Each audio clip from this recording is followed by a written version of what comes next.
Media কর্মী হিসেবে নারীদের আসলে জায়গাটা খুবই নড়বড়ে আমাদের দেশে। সুন্দরী প্রতিযোগিতা মানে হচ্ছে সমাজের জন্য, এবং যে সুন্দরী প্রতিযোগিতায় উইনার হবে দেশের জন্য কিছু করবে। পৃথিবীর সেরা দুইটা সুন্দরী প্রতিযোগিতার আমি ন্যাশনাল ডিরেক্টর ছিলাম। সবচেয়ে বড় ব্যাপার, আমাদের দেশ আসলে পিছিয়ে নেই, নারীরা তো আরও পিছিয়ে নেই। বাংলাদেশে একটা ধারণা আছে সুন্দরী প্রতিযোগিতা মানে শুধু মডেলিং করা, কিন্তু বিশ্বের দরবারে যখন আপনারা একটু চোখ বুলাবেন দেখবেন যে সুন্দরী প্রতিযোগিতা মানে হচ্ছে সমাজের জন্য, এবং যে সুন্দরী প্রতিযোগিতায় উইনার হবে দেশের জন্য কিছু করবে, এবং কোনো না কোনো সেক্টর নিয়ে তারা কাজ করে। মানে সোসাইটিকে কীভাবে বিল্ড আপ করা যায়, কীভাবে আরও উন্নত করা যায়, এই সুন্দরীরা এই জন্য কাজ করে। সুন্দর মানে এখানে বলা হয় আসলে বাহ্যিক সৌন্দর্যের চেয়ে ইনার যে কোয়ালিটি, এগুলোকেই ফোকাস করা হয় বাইরের দেশগুলোতে। তো বাংলাদেশে আসলে এটা একটা ভুল ধারণা রয়েছে।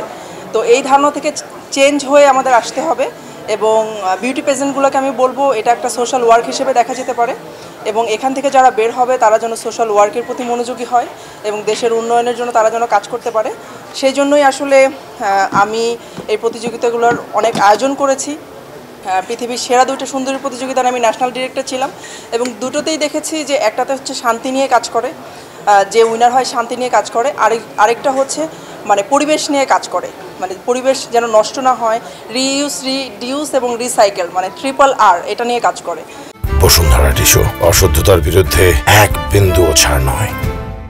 বাংলাদেশের প্রেক্ষাপটে যদি এভাবে কাজ করা হয়, সুন্দর প্রতিযোগিতাগুলো যদি মানে সোসাইটি ডেভেলপমেন্ট বেসড হয় তাহলে সুবিধা হয়। আজকে আমার একটা কম্পিটিশনের উইনার, আজকে অর্গানাইজার আমার স্টুডেন্টের প্রোগ্রাম, আমি এসেছি যেন আসলে যেহেতু আমি সুন্দরী প্রতিযোগিতা কিংবা কোনো ইভেন্টে আজকাল নেই, আমি আমার পরিবারকে সময় দিচ্ছি, তো আমি না থাকলেও তো এই জায়গাটাতে আরেকজন কাজ করবে, সেজন্য এনকারেজড হয়, সেজন্য কাজ করে, এবং এখান থেকে যত প্রতিযোগিনী আছেন তারা যেন পরবর্তীতে সমাজ এবং দেশের জন্য ভালো কাজ করতে পারেন, এটার জন্যই শুভকামনা করি।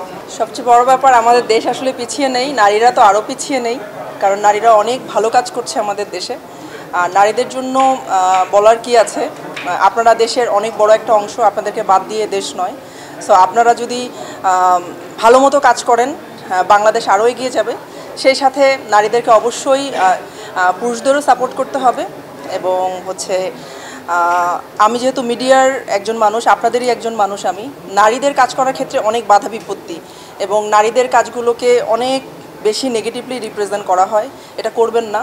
মানে কোনো নারীকে নিয়ে যদি নেগেটিভলি রিপ্রেজেন্ট করেন, তার আগে চিন্তা করবেন আপনার মায়ের কথা, আপনার বোনের কথা, তাদেরকে নিয়ে যদি এ ধরনের নেগেটিভলি রিপ্রেজেন্টেশন হয় তাদের কেমন লাগতো। তো মিডিয়া কর্মী হিসেবে নারীদের আসলে জায়গাটা খুবই নড়বড়ে আমাদের দেশে। সেক্ষেত্রে আমি মনে করব যে এই জায়গাটাকে আরও সম্মানিত করে নারীদেরকে এগিয়ে যাওয়ার জন্য সুযোগ করে দেওয়া উচিত। বাংলাদেশে যেটা আমাকে কষ্ট দেয় সেটা হচ্ছে নিরাপত্তা। এখন আপনারা সবাই জানেন যে আমাদের মানে নিরাপত্তার একটা সমস্যা আছে নারীদের বিভিন্ন জায়গায়। অনেক ক্ষেত্রে দেখা গেছে যে যে ধরনের ঘটনাগুলো ঘটছে না সেগুলোকে অতিরঞ্জিত করে রিপ্রেজেন্ট করা হচ্ছে। এগুলো না হোক। যেখানে নিরাপত্তার সমস্যা আছে সেখানে আমাদের প্রশাসন আছে, তাদের সাহায্য নিয়ে কীভাবে এগুলো সমাধান করা যায়। আর কোনো কিছুকে অতিরঞ্জিত না করে, নারীদের বিষয়গুলোকে অতিরঞ্জিত না করে সম্মানের চোখে দেখে কিভাবে শিথিলভাবে যেন জিনিসগুলো দেখা হয়, এটাই আমার আসলে প্রত্যাশা।